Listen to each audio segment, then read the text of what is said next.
যে শায়েখের বরকতে আজকে আপনাদের সাথে তাল্লুক, উনি তো বেঁচে নাই।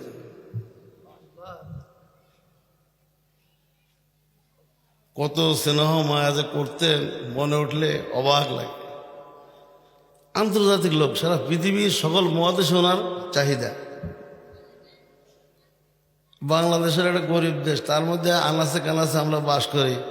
আমি বলি যে আমি তো সুন্দরবনের কাছে থাকি, জঙ্গল, আমরা জঙ্গলের লোক, আমাকে চেনার কথা। তারপর হুজুর মনে রাখতেন।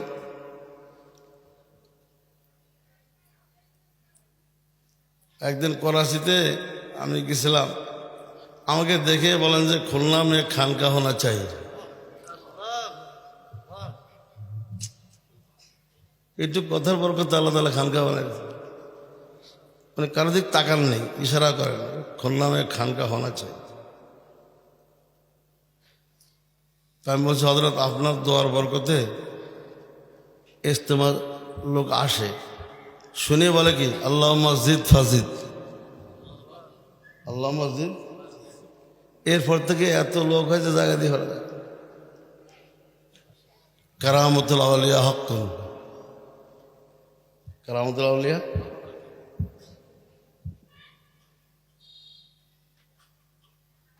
তো হযরতের মিশনটাই ছিল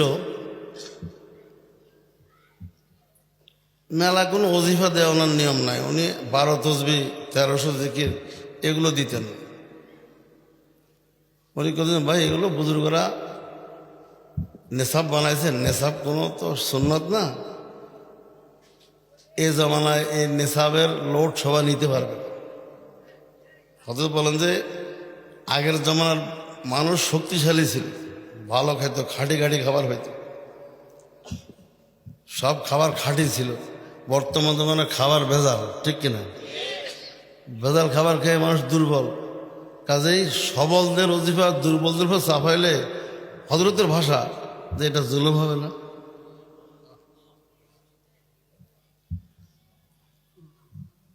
এজন্য আমি সকলকে 12 তসবির সবক দেই না।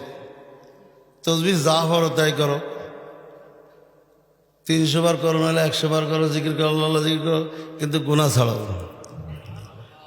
বড় জিবা কি গুনাহ।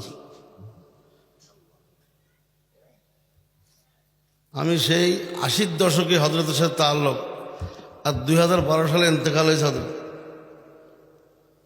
আল্লাহ তাআলা আমাকে 4 বার করাচি খানকা যাওয়ার তৌফিক দিয়েছে। আর উনি কতবারই বাংলাদেশে আসছেন, একসঙ্গে আমি 21 দিন থাকার তৌফিক হয়েছে। হযরত একদিন বলেন যে মুরগির ডিমের বাচ্চা 21 দিনে ফোটে। বলে কি মুরগির নিচে বাচ্চা তা দিলে কদিনে ফোটে? 21 দিনে ফোটে। মানে কারো সোহবতে কমপক্ষে 11 দিন থাকলে আল্লাহর মহব্বতের বাচ্চা পড়বে।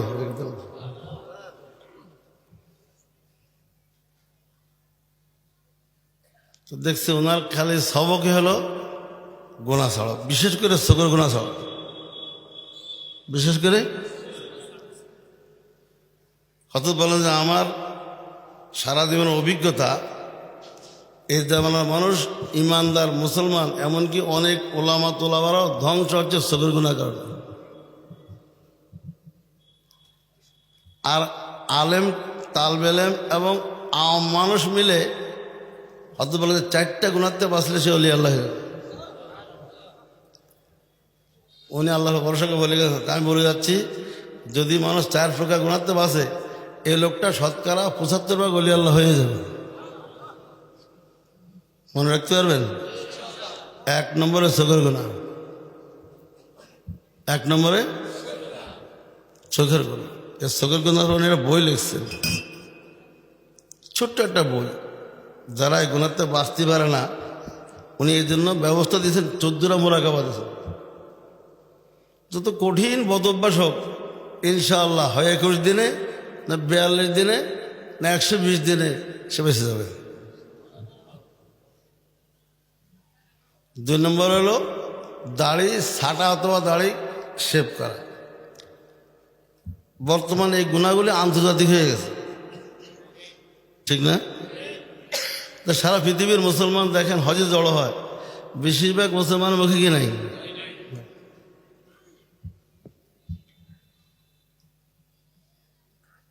3 নম্বর গুনাহ বলে যে দিলের গুনাহ। 3 নম্বর কি? দিলের গুনাহ। দিলে কোনো না কোনো গুনাহ থাকেই। কারো শাহওয়াত থাকে, কারো খায়সাত থাকে, কারো রিয়া থাকে, কারো অহংকার থাকে, কারো হিংসা থাকে, কারো ক্রোধ থাকে। এই দিলকে গুনাতে ভাগ। 4 নম্বরে পুরুষ লোক টাকনুর নিচে পায়জামা বা লুঙ্গি পরা। 4টা হয়েছে না? এক হালি, 4টা এক হালি কেন? এক গন্ডা কয়। বস উনি কয় যে আমি বলে যাচ্ছি এর 4 প্রকারগুলোতে যে হিম্মত করে বাঁচতে পারবে, আল্লাহ কাছে রোনাজারি করে কান্নাকাটি করে বা কোনো বুজুর্গের দোয়া করে বাঁচতে পারলো, এই লোকটাকে আল্লাহ তাআলা বাকি সমস্ত গুনাহ থেকে বাঁচা সহজ করে দেবে। হযরত বলেন যে গুনাহগুলি হলো বড় ভারী গুনাহ। এগুলো কি ভারী গুনাহ? যারা ভারী বোঝা নিতে পারে 2.5 মণ, এদের জন্য 20 কেজি 30 কেজি কোনো ব্যাপার। যে লোকটা 2.5 মণে বস্তা নিয়ে চলে যেতে পারে দৌড়ে, এ লোক তো 1/2 মণ 30 কেজি হাত করে নিতে পারে। হযরত বলেন যে যাদেরকে আল্লাহ তাআলা চোখের গুনাহ আর দাড়ির গুনাহ, দিলের গুনাহ, টাকার গুনাহ তৌফিক দিবে, এ লোকটা অন্য সমস্ত গুনাহ থেকে সহজে বাঁচতে পারে। এর জন্য হযরত বলেন যে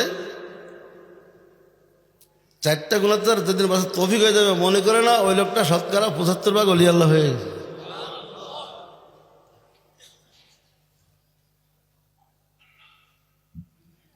এখন প্রশ্ন হলো এইসব গুনাহতে বাঁচবে কেমনে? বই কিতাব পড়লে কি বাঁচা যায়? মৌলানা হলে কি বাঁচা যায়? মুফতি হলে কি বাঁচা যায়? তাবলীগের মোবাল্লিগ হলে বাঁচা যায়? আমির সাহেব হলে বাঁচা যায়? একবার ঢালকানগরে এক হাজী সাহেব, নাম বলবো না, উনি আমার কাছে কাঁদতেছেন। কারণ আমি তাবলীগ করতে করতে বহুত রকম তাবলীগ করেছি, বহুত রকম সময় লাগাইছি, বহুত দেশ সফর করেছি, এমনকি আমন্না সাধারণ লোকের আমি রয়েছি, আলেমদেরও আমি রয়েছি। বোঝেন নি? একবার তাবলীগ কাকরাইল মসজিদে আলেমদের জামাত আসছে, আমির কি হবে? মুরব্বীরা আমাকে আমির বানাই দিয়েছে। তো চিন্তা করলাম আমি তো ভালো একজন মুরব্বী হয়েছি, আলেমদের আমি রয়েছি। কিন্তু যখন নাকি শাইখের সোহবতে যে বয়ান শুনছি, চোখের গুনাহতে না বাঁচলে তোমার ইমানের কোনো দাম নাই, সেদিন তো আমি ধরা খেয়ে গেছি। তা আমি বললাম হযরত তাহলে আপনি আমাকে বায়াত করে ইসলাম করেন। তুমি বলেন না, তুমি আমার শাইখের কাছে যাও, তুমি আমার মানে হযরত সবাইকে মুরিদ করতেন না। অনেকে মনে করে যে পাইলে মুরিদ করে না, মুরিদের সাথে পীরের সাথে মুনাসেবত হওয়া লাগে। আর পীরেরও মুরিদের সাথে কি হওয়া লাগে? দুই দিক দিয়ে মুনাসেবত না হলে কি মুরিদ করা? যেমন নাকি রক্ত নিতে হলে 2 জন রক্ত খাইতে হয়, গুরুহে মিলতে হয়। তো হযরত মনে করছেন না, আমার ইচ্ছা, আমার দিলের চাহিদা, পরামর্শ হলো আপনি মৌলানা আবরারের সঙ্গে মুরিদ। ঠিক আছে, আপনি যা ফয়সালা দেবেন। তো উনি আবরার সাহেব রহমতুল্লাহ মুরিদ হয়েছে। আর সিরি লিখছে, হযরত আমার সমস্যা হলো আমি চোখের গুনাহ থেকে বাঁচতে পারি না, চোখের গুনাহ থেকে।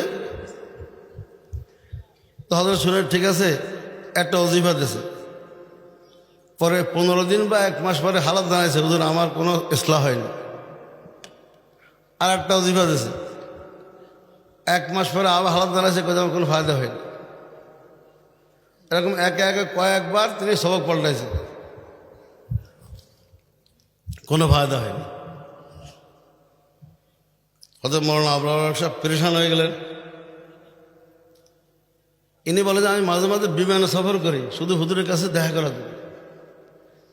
আর দুঃখে আমার কলিজা ফেটে যায় যে আমি এত দিনে মেহনত করলাম, এত আমির হলাম, তা আমি গুনাহতে বাঁচতে পারছি না। এক শায়েখ আমাকে রেফার করেন আর এক শায়েখের কাছে, তিনি আমাকে বাদ দিচ্ছেন না, আমি মরে গেলে কি অবস্থা হবে? কারণ হাদিস শরীফে আছে, রাসূল সাল্লাল্লাহু আলাইহি ওয়াসাল্লাম বলেন, যারা সগীর গুনার রোগী এদের উপর আল্লাহ পাকের লানত বর্ষিত হয়। লানাল্লাহু নাযিরা আল মনজুরাইন, মিশকাত শরীফ হাদিস। উনি হাদিস শুনছেন আর ভয় পেয়ে গেছেন, আল্লাহ লানত নিয়ে মরলে এই লোকটা কি জান্নাতি না জাহান্নামী? ওনার তো ভয় ধরে গেছে, আমি জাহান্নামেই মারবো। হযরতকে দোয়া, হযরত আপনি আমাদের দোয়া করেন আমি যেন এই রোগ থেকে সুস্থ হয়ে পড়তে পারি। তো হযরত এক পর্যায়ে বললেন, তাহলে এক কাজ করো, আমার এক মুরব্বী আছে আজমগড়ে, উনি খুব জয়ীফ হয়ে গেছেন, বড় মাহর ওলি আল্লাহ, তুমি তার সহবতে যাও। কয় যে উনি প্রথমে সুযোগ দেবে না, আমার সিটি পেলে সুযোগ দেবে। ছোট সিটি লেগে গেছে, ওই সিটি নিয়ে গেছে, প্রথম চেষ্টা করছে দেখা করা যায় কিনা, বলে না ওদের মাজুর হয়ে গেছে, এখন দেখা সাক্ষাৎ দেন। তখন আপনারা সিটি দিয়েছে, তখন সুযোগ দিয়েছে। উনি ওনাকে বায়াত করে নিয়েছেন, ইসলাম করেছেন। সেখান থেকে দীর্ঘদিন পরে উনি হালত জানাইছে যে আমার কোনো ইসলাম হয়নি। এই কথাগুলি কিন্তু সরাসরি আমি ওনার জবানে শুনছি, আমি কোনো মাধ্যম ছাড়া।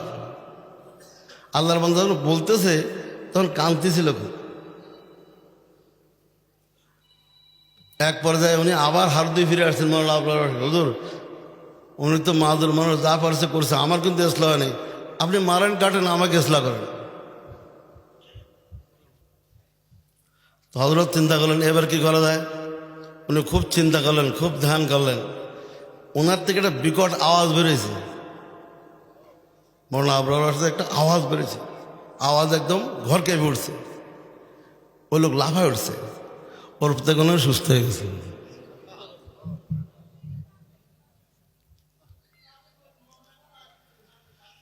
এখন বলেন এই রোগটা কি সাধারণ রোগ? আমরা কি মনে করি? একদম সাধারণ মনে করি। ওই লোক বাকি জীবন কাঁদতে কাঁদতে জীবন কাটাইছে। একদিন আমি শায়েখের সঙ্গে যাচ্ছি, ওনার গাড়ি, উনি কাছে আপনি আমার গাড়িতে বসেন। বলে কেন? কাজে আমি আপনার কাছে আমার হালাত শোনাবো, আমি কেন এই শায়েখদের বিজে ঘুরি, ইতিহাস খুলে বলছি। এখন ওনার কথা মনে উঠলে আমার সেই ইতিহাস মনে পড়ে। উনি বেঁচে নাই, কিন্তু দোস্ত এই সমস্ত ওলি আল্লাহরা আসার আগে আমরা গুনাহকে গুনাহ মনে করতাম না, ঠিক কিনা? আমরা মনে করতাম কি যে দিনের মেহনত করলে সব মাফ হয়ে যায়, এলেম শিখলে সব মাফ হয়ে যায়, হাফেজ হলে সব মাফ হয়ে যায়, তা কি ঠিক?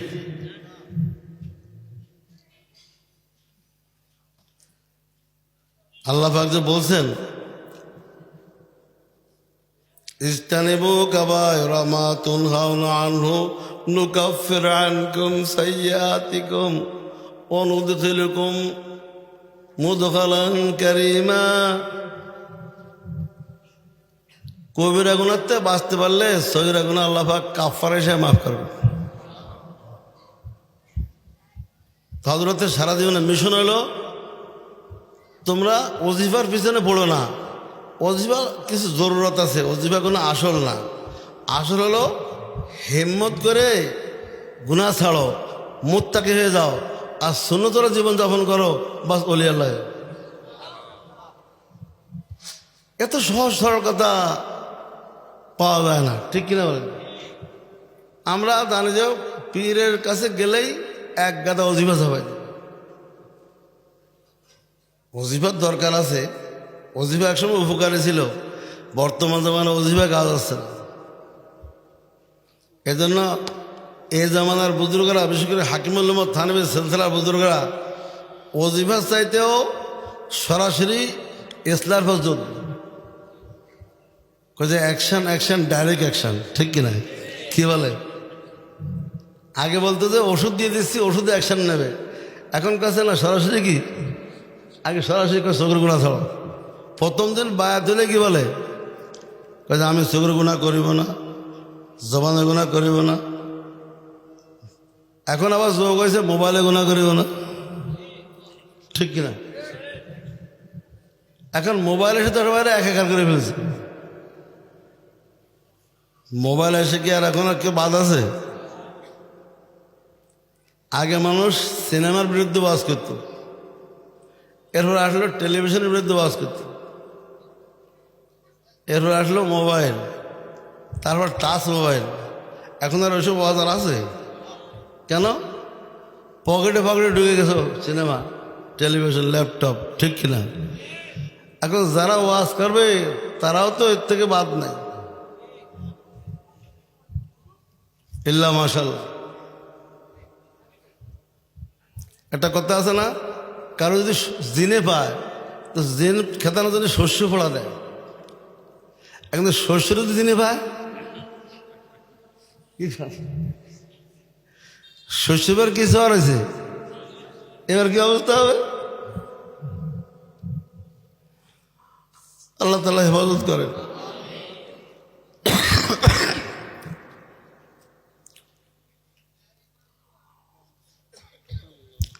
এজন্য হাকিমুল উম্মত মাওলানা আশরাফ আলী থানভী রাহমাতুল্লাহ সিলসিলায় উলামাদের ভিড় বেশি। উনি কইছেন ওলামারা যদি ইসলাম হয়ে যায় তো জগৎ ইসলাম হয়ে যাবে। একজন আলেম যদি ইসলাম হয়ে যায় তো একটা আলম কে দেবে? ইসলাম। দেখেন না, একজন ইলিয়াস রহমতুল্লাহ ইসলাম হয়ে গেছে আমাদের গঙ্গোই সোবতে।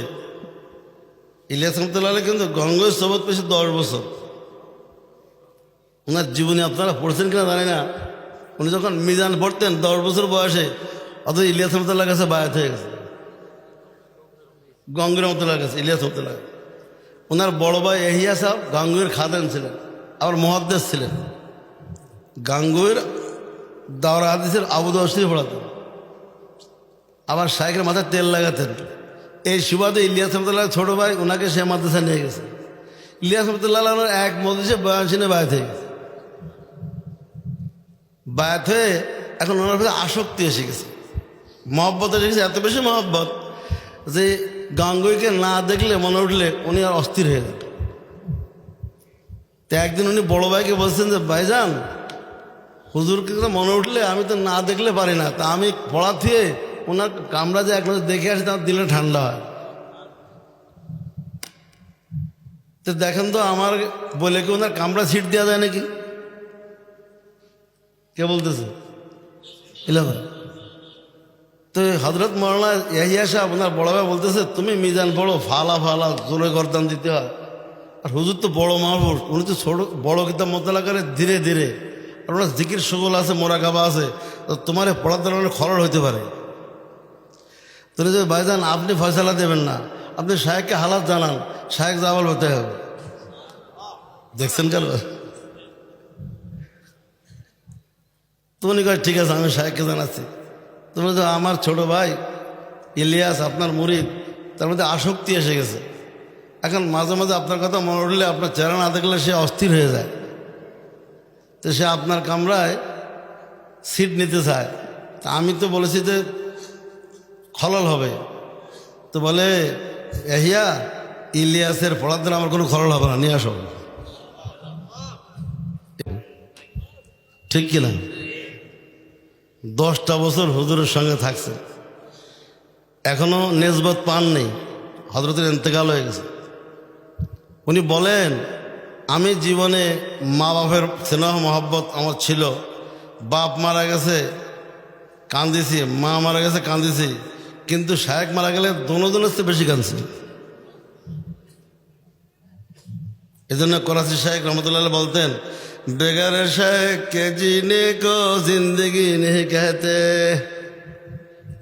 যার জীবনে শায়েখ নেই তার জীবনে কোনো দামই নেই।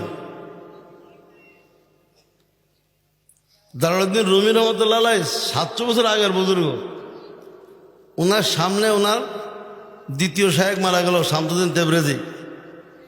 উনি এত কাঁদছেন, উনি বলেন যে উনি শের রচনা করেছেন, মুসলিমের অংশ হয়ে গেছিল। বলছে শেখ আপনার বিদায় আমার দুনিয়ার শান্তি বিদায় হয়ে গেছে। আজ ফিরাকাত তালকশুদ আইয়ামে মা, আজ ফেরা কাত্তাল কুশুত আইয়ামে মা দূর সুত আজ জানে মারামে মা। বন্ধুগণ দেখেন না সাহাবা একরাম নবীজির বিদায়ে কি অবস্থা করছে। সাহাবাদের জন্য নবীজি নবী ও শায়েখ, ঠিক কিনা? হযরত ওমর ইবনে খাত্তাবের কি অবস্থা ছিল কে না জানে। রুহানি মুরব্বীর সাথে মানুষের এরকম তাআল্লুক থাকে। হযরত শায়েখ বলতেন, বারবার বলতেন যে আল্লাহ তাআলাকে তো দেখা যায় না, দুনিয়াতে দেখাও যাবে না, কিন্তু আল্লাহর মহব্বত করবে কেমনে? এই যে একজন মুত্তাকি সুন্নতপন্থী একজন আল্লাহওয়ালাকে আল্লাহর জন্য মহব্বত করলে ওই মহব্বতটাই আল্লাহর মহব্বতের মধ্যে গণ্য হল। যারা এই মশলা জানছে তারা পরাণ ভরে শায়েখকে মহব্বত করে, ঠিক কিনা? যে আল্লাহর মহব্বত যদি হয়ে যায় এই মহব্বত তো সস্তায় হয়ে গেল। আল্লাহর মহব্বত যদি করতে হতো সরাসরি তা আমাদের দ্বারা সম্ভব ছিল? আল্লাহ তাআলা তার এত দামি মহব্বতকে সস্তা করে দিয়েছে। সাহাবা একরাম নবীজিকে এত মহব্বত কেন করছেন? হুবহু এই মহব্বতটা আল্লাহর মহব্বত। তো নবীর মহব্বত আল্লাহর মহব্বত, এটা কত দামি মহব্বত। আর আমাদের তো আর নবীও নাই, আল্লাহর সামনে নাই, আমাদের কি অবস্থা হবে? আমরা যদি নবীর প্রেমিক আশিকিন সুন্নতের দেওয়ানা আল্লাহর পাগলদেরকে মহব্বত করি তো এই মহব্বতটা নবীর মহব্বত এবং আল্লাহর মহব্বতের মধ্যে গণ্য হবে।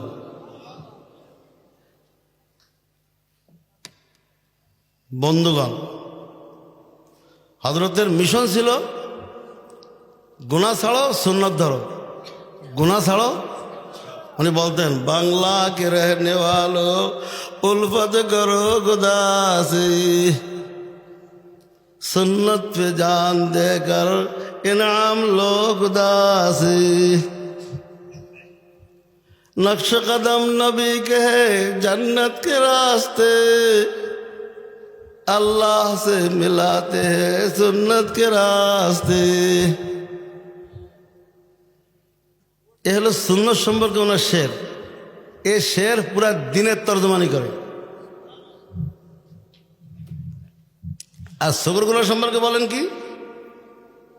তোমরা যে সগর গুনাহ করো, যাকে দেখা হারাম তাকে দেখো, যাকে দেখা হারাম তাকে দেখো, আর তার সাথে ভালোবাসা করো, তার সাথে প্রেম প্রীত করো, গার্লফ্রেন্ড বয়ফ্রেন্ড বানাও, জানো এর পরিণাম কি হবে? जो खुद है मरने वाले उन पर न जान देना, जो खुद है मरने वाले उन पर न जान देना, दी जिसने जिंदगी को उस पर ही जान देना। এই সমস্ত সুন্দর সুন্দরীকে তোমার জানতেছে না, আল্লাহ জানতেছে। জানটা কারে দিবা? যিনি জান দিয়েছেন তাকে জান দিয়ে দাও, জীবন দিয়ে দাও। অতএব বলেন যে তাকে বাদ দিয়ে এ সমস্ত হারাম ভালোবাসা যদি করো তো তোমার ভালোবাসা লোকটা মরে যাবে। তো তোমার জীবনটা লয় করলো, ক্ষয় করলো, সেও মরলো, তোমারও মারল, ঠিক কিনা? তোমার জীবন শেষ করলো, তোমার যৌবন শেষ করলো, ইমান শেষ করলো, আমল শেষ করলো, শেষে সেও মরে গেল, আমলগুলো চালা হয়ে গেল, ঠিক কিনা? আল্লাহ তাআলাকে মহব্বত করো তা আল্লাহর মওত নাই। আল্লাহর কি নাই? আল্লাহর মওত নাই, তার ভালোবাসারও কি নাই? মওত নাই। আল্লাহ চিরস্থায়ী। আল্লাহকে যারা ভালোবাসে তাদের ভালোবাসা চিরস্থায়ী হবে, এরাই চিরস্থায়ী সুখে থাকবে।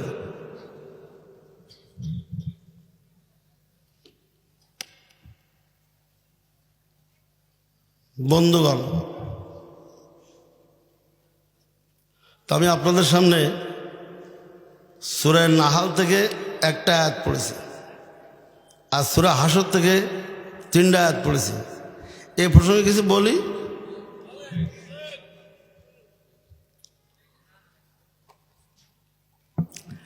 তার আগে একটা কথা বলি, হাকিমুল উম্মত থানভীর জীবনের ব্যথাটা কী ছিল? জামানার মুজাদ্দিদ হাকিমুল উম্মত মাওলানা আশরাফ আলী থানভী, ইনি আর এক আজীব দেওয়ানা মানুষ দারুল উলুম দেওবন্দ থেকে 1 নম্বরে পাশ করছেন। দারুল উলুম দেওবন্দ থেকে 1 নম্বর পাশ করেছেন। উনি যেবার দাওরা পড়ছেন সেবার দেওবন্দ থেকে প্রথম পাগড়ি বাঁধছে। ওনার সময় থেকে দেওবন্দে পাগড়ি দেওয়া শুরু হয়েছে। উনি যখন শুনলেন যে আমাদেরকে পাগড়ি দেওয়া হবে, উনি দরখাস্ত করলেন সব ছাত্ররা মিলে, হুজুর আমাদের মাথা পাগড়ি বেঁধেন না। কেন? যে আমরা তো যোগ্য না, তো দারুল উলুম দেওবন্দের শানের খেলা হবে, তা আমাদেরকে পাগড়ি দিলে দেওবন্দের বদনাম হয়ে যাবে। তো ইয়াকুব নানতুবি রহমতুল্লাহ জবাব দিয়েছেন, আশরাফ আলী আজকে তোমরা আমাদের সামনে আসো বলে তোমাদের কিছু মনে হচ্ছে না, একদিন আসবে আমরা থাকবো না, তখন দেখবা তোমরা সারা দুনিয়াকে ধন্য করবা। কাজে আমরা তো সিদ্ধান্ত নিয়েছি, সেখানে তোমরা কোনো মত দিও না, আমরা পাগড়ি দেবো তোমাদের। এই লোকটা যখন ছাত্র মিশকাত পড়ে হযরত গঙ্গোহী রহমতুল্লাহ আলাইহির কাছে, উনি তো দেওবন্দের উপদেষ্টা ছিলেন, মাঝে মাঝে আসতেন, বয়ান করতেন। তো বয়ান শুনে হযরত মাওলানা আশরাফ আলী থানভী বায়াতের জন্য ব্যাকুল হয়ে গেছে, বায়াত হও। উনি জানেন যে ইলিয়াস রহমতুল্লাহ মিজানের বয়সে বায়াত হয়েছে, 10 বছর পর নাবালক অবস্থায়। আমি তো মিশকাত পড়ি, তা আমি বায়াতের সমস্যা কোথায়? হযরত গঙ্গোহী যে কোনো কারণে হোক ওনাকে তুই লেখাপড়া কর মন দিয়ে, তুই এখন এই লাইনে যাস না, তোর পড়ালেখা ক্ষতি হয়ে যাবে। এক পর্যায়ে বলে কি, তোর শয়তানি হয়েছে। কড়া রাগ না? তো যারা আসলে একটা কিছু হবে, এসব রাগ কি তারা পরোয়া করে? মুরব্বীদের রাগকে তারা কিছু মাইন্ড করে? আল্লাহ রসুল তো সাহাবাদেরকে অনেক সময় শক্ত কথা কয়েছে, সকালাত কম মুখ, কত মারাত্মক কথা কয়েছে, কিছু মনে করতে সাহাবারা। হাকিম উম্মত কিন্তু এই রাগে থামেননি। উনি চিন্তা করলেন যে এত বড় বিশ্ববিখ্যাত জগতের কুতুব ফকিউল উম্মত, ফকিউল নফস রশিদ আহমদ গঙ্গোহী, ওনার কাছে বায়াত নাহলে আমার জীবনের দাম ডাকি, বায়াত হবই হবে। কিন্তু বেয়াদবি তো করা যাবে না, পিড়াপিড়ি তো করা যাবে না। এখন না কেউ বলছে হাঁ খাওয়াবে কেমনে? উনি কৌশল খুঁজছেন কী করলে উনি হাঁ বলবেন। চিন্তা করলেন পৃথিবীতে রশিদ আহমদ গঙ্গোহী কার কাছে দুর্বল?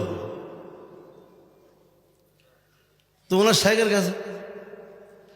শাইখ তো মক্কা শরীফ থাকে, আর সবাই থাকলে দারুল উলুম দেওবন্দে থাকে। এই সমন্বয় কেমনে হবে? এর মধ্যে হজের সময় এসে গেছে। হজের সময় আসলে চিন্তা করলে কোনো হাজি সাহেবকে সিঁড়ি ধরাই দেবো আর সুপারিশ করতে বলবো। যদি মক্কা শরীফতে উনি সুপারিশ করে, রশিদ আহমদ গঙ্গোহীর ক্ষমতা আছে বায়াত না করে পারে? এলে হাকিম মোহাম্মদ হেকমত এখানে সিঁড়ি লেখছেন, কার কাছে দেবে লোক পাচ্ছে না। এক পর্যায়ে ওই বছর গঙ্গোহী হজে যাবেন। গঙ্গোহী তো বলছে, হুজুর আপনার কাছে একটা মুআদ্দাবানার দরখাস্ত, আপনি নাকি হজে যাবেন আর নিয়ত করেছে, আলহামদুলিল্লাহ। কেন, কী হয়েছে? তো নিশ্চয় শাইখের সঙ্গে দেখা করবেন। তা তো অবশ্যই। তা আমি একটা সিঁড়ি দেবো আপনার শাইখের কাছে, তো সেটিখানকে আপনার ব্যাগে দিয়ে দেবো। এ জামানার লোকগুলো বলতো কি, আমি তোর বাপের চাকর, ঠিক কিনা? গঙ্গোহী কেমন দেখেন, ওনাকে স্নেহ করতেন, রাগ করলো কি আসলে ভালোবাসতেন। দিয়ে তো কোনো সমস্যা নেই, ওর ভিতরে কি লেখা আছে তাকে জানার দরকার আছে? জিজ্ঞেস করে জায়েজ আছে? উনি সিঁড়ি নিয়ে গেছেন। যখন উনি দেখা করেছেন হাজি সাহেব রহমতুল্লাহকে, সিঁড়িখান দিয়েছেন, সিঁড়ি খুলে পড়তেছেন আর হাজি সাহেব হাসতেছেন। এমন লিখতেছে, তা আশরাফ আলী, আমি শুনেছি ভারতের রত্ন কৃতি সন্তান আশরাফ আলী একজন জন্মেছে, তোমাকে আমি দেখিনি যদিও, তুমি এত বড় হয়ে গেছো, বায়াত হওয়ার যোগ্য হয়ে গেছো। আরে তুমি আমার মুরিদের কাছে বায়াত হবে না, আমি তোমাকে বায়াত করে নিলাম। এর নাম ভাগ্য, ঠিক কিনা? বলে না যে আগুন আনতে নবুয়ত পাইছে, মুসা আলাইহিস সালাম আগুন আনতে গেছে, কি পাইছে? উনি কার কাছে বায়াত হয়েছে আর কার কাছে বায়াত হয়ে গেছে? ওনার ওস্তাদ শাইখুল হিন্দ, উনিও গাঙ্গুরি খলিফা, আর ওস্তাদকে ডিঙ্গে চলে গেছে কোথায়? হাজি সাহেবের কাছে।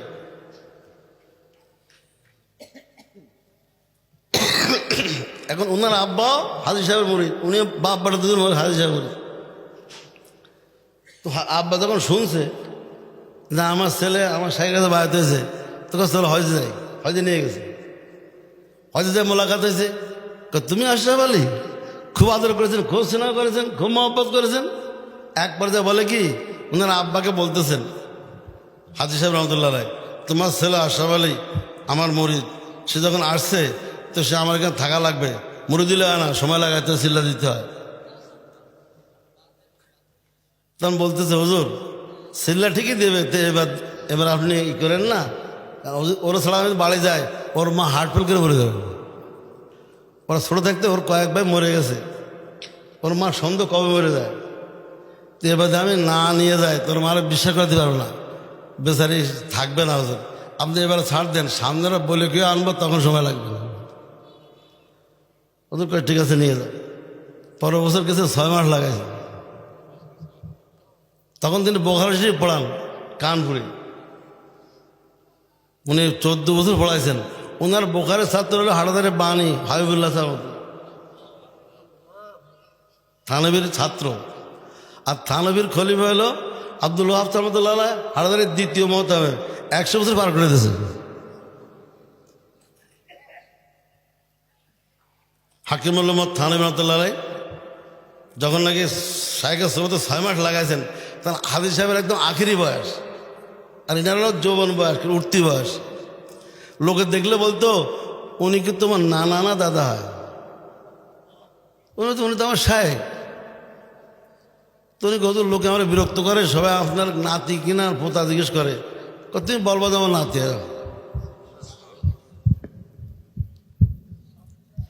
6 মাস মুজাহাদা করেছেন, মুরাকাবা করেছেন, ধ্যান করেছেন।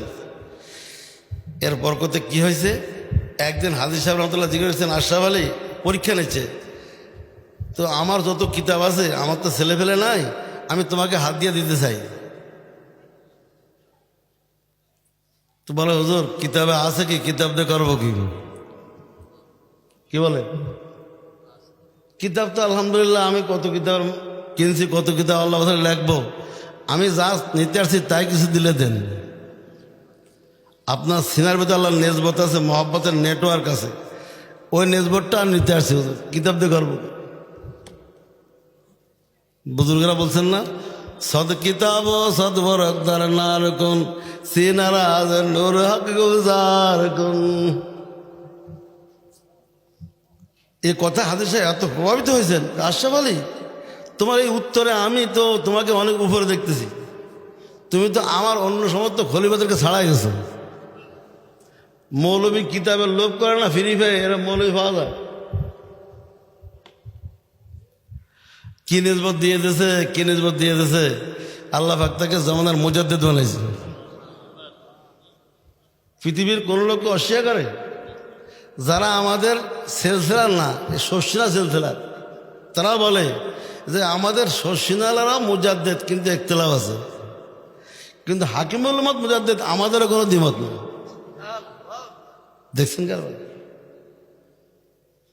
উনি যখন বয়ান করতেন বড় মজলিসে, বড় বড় শিক্ষিত ব্যারিস্টার, জজ, উচ্চশিক্ষিত লোকেরা বয়ান শুনে হৃদয় গলে যেত। একদিন একজনে হালাত পয়দা হয়ে গেছে, বলে যে আপনি এসব বয়ান পাইছেন কোথায়, আমরা তো কত আলেমের বয়ান শুনি, আমাদের তো দিল হেলে না, আপনার বয়ানের দিল হেলে কেন? হাকিমুল উম্মত, আপনি কি দেওবন্দে বেশি কিছু কিতাব পড়েছেন? উনি বলেন না রে, সকলেই যেরকম যেসব কিতাব পড়েছে আমি সেই কিতাব পড়েছি, তো আমি কিছু বড় কিতাবের কুতুবের সোহবতে ছিলাম। একজন হলো ইয়াকুব নানতুবি, একজন রশিদ আহমদ গঙ্গোহী, আর হলো হাজিম নজরুল মহাজির মক্কি। এই 3 জন আল্লাহর কুতুব, এই 3 কুতুবের সোহবত পাইছি, যার ফয়জে তোমরা আমাকে যা দেখতেছ তাই। ও লোক প্রশ্ন করেছিল ফার্সিতে ছন্দ আকারে, তুম কাম্মাল আজ কামালে কিস্তি, তুম জাম্মাল আজ জামালে চিস্তি। জবাব দিচ্ছে মান মুকাম্মাল আজ কামালে হাজিয়াম, মান মুজাম্মাল আজ জামালে হাজিয়াম। আমার জামাল কামাল আমার নিজস্ব কিছুই না, আমার শেখের নেক নজর আর তার দিলের তার সোহবতের বরকত। এ থানবী জীবনে 1000-এর মতো কিতাব রচনা করেছেন, কিন্তু উনি শেষ বয়সে আফসোস করতে করতে দুনিয়াতে বিদায় নিয়েছেন যে আরে আমার জামানার লোক দিন চেনে না, ইসলাম চেনে না। এই দুঃখে উনি কয়ে যে আমার ঘুম আসে না। যখন আমি ঘুমাই, শুতে যাই, যখন একথা মনে উঠেছে মানুষ দিন চেনে না। কি চেনে? দিনের নেশাব চেনে, দিনের মেহনত চেনে, কিন্তু কি চেনে না? দিন চেনে না। ব্যাপক হারে রোগ চলতেছে, সবাই কি চেনে? দিনের নেশাব চেনে, কি চেনে না? দিন চেনে না। আমি খাইতে বসলে তখন কথা মনে পড়ে, তখন খাওয়া বন্ধ হয়ে যায়। আমি আশরাফ আলী বেঁচে থেকে লাভ কি? দিন চেনাতে পারলাম না। উনি দিন চেনাবার জন্য অনেকগুলি কিতাব লিখছেন, তার মধ্যে একটা হলো ফুরুল ইমান। ফুরুল ইমান আল্লাহ রসুল হাদিসে বলছেন না, আল ইমানও বেজুমা সাবুনা শোবাতান, ইমানের ৭৭ শাখা আছে। এই ৭৭ শাখা শোভা, শোভান শাখা ফুরু, শোবাতনের বহু বছর সব। ইমাম বাইহাকি সবল ইমান লেখছে, শুধু ইমানের শাখার পরে পুরো হাদিস কিতাব না সবল ইমান। হাকিমুল উম্মত নাম হচ্ছে ফুরুল ইমান, কিন্তু জিনিস একই। ৭৭ শাখা লেখলেন, কিন্তু এই ৭৭ শাখার দ্বারা মানুষ দিন চিনতে পারেনি। পরে উনি চিন্তা করলেন দেখে আরো সহজ করে লেখি, হায়াতুল মুসলিমিন লেখলেন। তার দ্বারা মানুষ দিন চেনে নেই, হায়াতুল মুসলিমিন মানুষ চেনেই না। এরপর তিনি লেখলেন তালিমুদ্দিন। তালিমুদ্দিন দিনের 5 শোভা, ইমানিয়াত, ইবাদাত, মুআমালাত, মুআশারাত, আখলাকিয়াত, এর আলোকে একটা কিতাব তালিমুদ্দিন। মানুষ দিন চেনে নেই। তালিমুদ্দিন মানুষ হাতে হাতে নেয় নেই, ঘরে ঘরে যায়নি। এক পর্যায়ে তিনি চিন্তা করলেন, আরে দিনের মেহনত তো হচ্ছে, ইমানের মেহনত হচ্ছে, এর মেহনত হচ্ছে, কিন্তু দিন তো চেনে না মানুষ। বিশেষ করে ইমান চেনে, আমল চেনে, কিন্তু আখলাকিয়াত চেনেই না, মুআশারা চেনেই না, মুআমালা মানেই না। সেজন্য উনি সাফায়ে মুআমালাত, আদাবুল মুআশারাত পৃথক কিতাব লিখছেন। তারপরেও এখন প্রভাব পড়েনি। আল্লাহর বান্দায় দুঃখে দুনিয়াতে চলে গেলেন।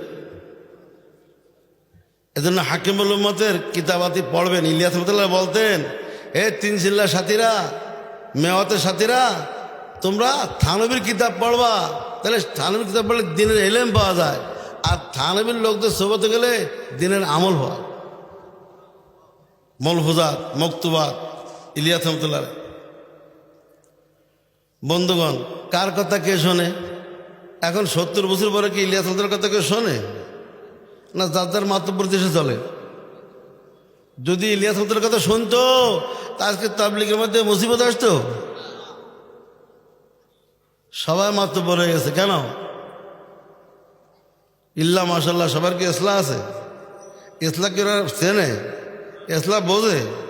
যে আপনি কোনো 3 চিল্লার সাথীকে, সালের সাথীকে বলেন আপনি একটু ইসলামের জন্য কোনো সাইকেল দ্বারা পড়া যান, তো কি বলবে? আমরা 2 নৌকা পড়া দিই না। কি কয়? কি বুঝলো সে? তাহলে কি আমরা 6 নম্বরের গন্ডির বাইরে যায় না। 6 নম্বরকে দিন, যারা 6 নম্বরকে দিন বলে, এরা কি হেদায়েতের মধ্যে আছে না ভুলের মধ্যে আছে? কঠিন ভুলের মধ্যে আছে। তো 6 নম্বর তো 6 নম্বর। আমাদের এই দেওবন্দি নেশাবটা তো দিন। তো দেব আলেমরা যদি কথা আমাদের দাওরা ইফতা পড়া দিন না, তো 6 নম্বর দিন না বলতে সমস্যা কোথায়? ঠিক কিনা বলেন? এগুলো দিনের সিঁড়ি। এগুলো কি সিঁড়ি আসল না ঘর আসল? হ্যাঁ, তো যে যুগের লোক সিঁড়িকে আসল মনে করে, তাহলে কি বলবেন? হ্যাঁ, কিরকম বোকা? ইন্টারন্যাশনাল বোকা। কোন ইন্টারন্যাশনাল? বাংলা কি? আন্তর্জাতিক খ্যাতি সম্পন্ন বোকা। ঠিক কিনা বলেন?